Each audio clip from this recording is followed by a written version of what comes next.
माँ, तू हमारे साथ मुंबई चल। बाबा थे तब बात अलग थी, अब तू इधर गांव में अकेली कैसे रहेगी? बेटा राकेश बोला। मैं सोच में पड़ गई। दिल का दौरा आने से पति की अचानक मृत्यु हो गई थी। मैंने बहुत कोशिश की खुद को समझाने की। 13वीं के बाद सब मेहमान चले गए। बेटा राकेश और बहू आरती दोनों इंजीनियर थे।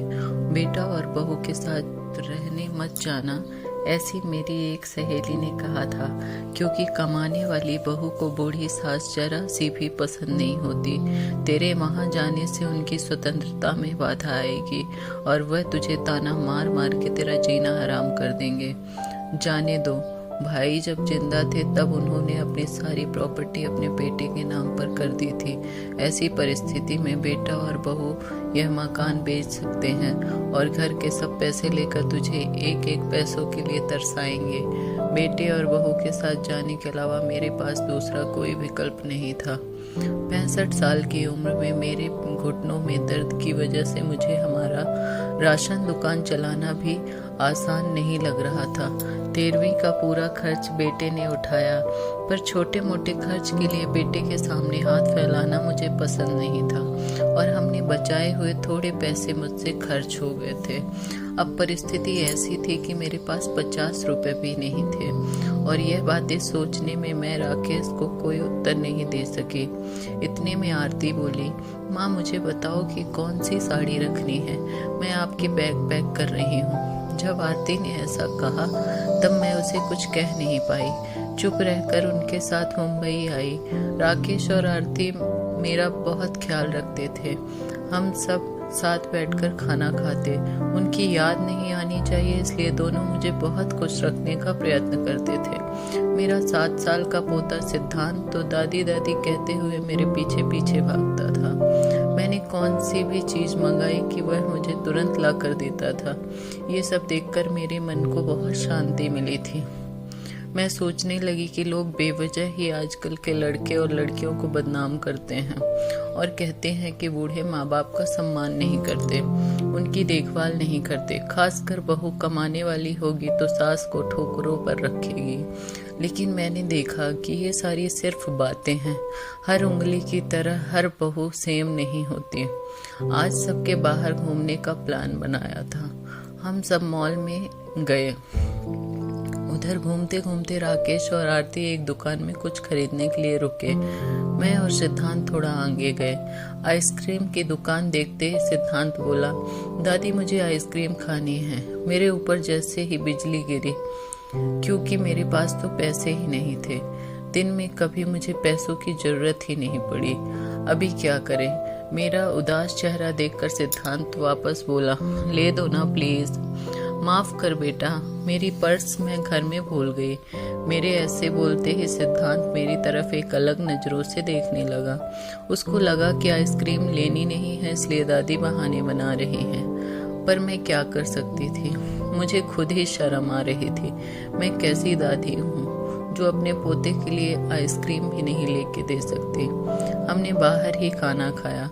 आरती ने मेरे पसंद की काजू मसाले की सब्जी ऑर्डर की थी, पर मुझे वह पसंद नहीं आ रही थी। घर आने के बाद सबने थोड़ी देर टीवी देखी। राकेश सोने गया। सिद्धांत को क्या चाहिए और क्या नहीं वह देखने के लिए आरती उसके रूम में गई। मैं भी मेरे रूम में सोने जा रही थी। तभी मुझे सिद्धांत की आवाज सुनाई दी, मम्मी दादी बहुत कंजूस है। तू ऐसा क्यों बोल रहा है? हाँ मम्मी, हम जब मॉल में घूम रहे थे तब मैंने दादी से आइसक्रीम मांगी तो वह कहने लगी कि मेरा पर्स घर पर भूल गई हैं। यह अच्छा है क्या मम्मी? कंजूस दादी। सिद्धांत, क्या है? दादी के बारे में ऐसे बोलने से पहले तुमने सोचा नहीं? तेरी दादी इस वक्त कितनी दुखी है। तू समझ नहीं सकता दादी को कितना दुख है बेटा। दादी और दादाजी गांव साथ रहते थे, तभी अचानक दादाजी हम सबको हमेशा के लिए छोड़कर चले गए। जिस व्यक्ति के साथ हम 24 घंटे साथ रहते हैं, साथ उठना बैठना खाना पीना हम साथ करते हैं, हम सब अपना सुख दुख बांट लेते हैं, वही व्यक्ति जब अचानक हमको छोड़कर चला जाता है तो कितना दुख होता है तू अभी नहीं समझ सकता। सोच, अचानक तेरे मम्मी पापा तेरे से बहुत दूर गए, इतने दूर गए कि वह कभी वापस नहीं आए तो तुझे बुरा नहीं लगेगा क्या? नहीं मम्मी, मैं तुम दोनों के बिना नहीं रह सकता, सिद्धांत बोला।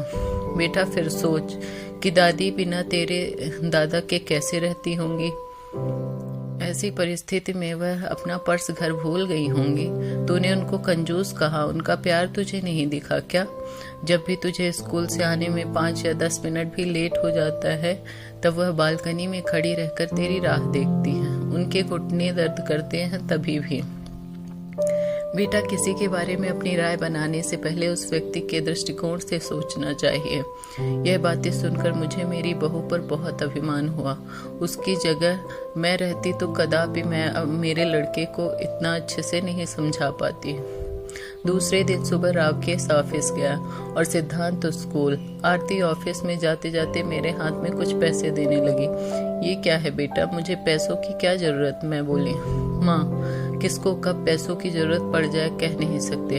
आप मंदिर जाते हो, कभी दान पेटी में डालो, कभी सिद्धांत कोई चीज के लिए जिद की हो तो आप उसे चीज ले देना। पर बेटा, माँ जी, जब यही पैसे राकेश ने आपको दिए होते तो आपने मना किया होता क्या?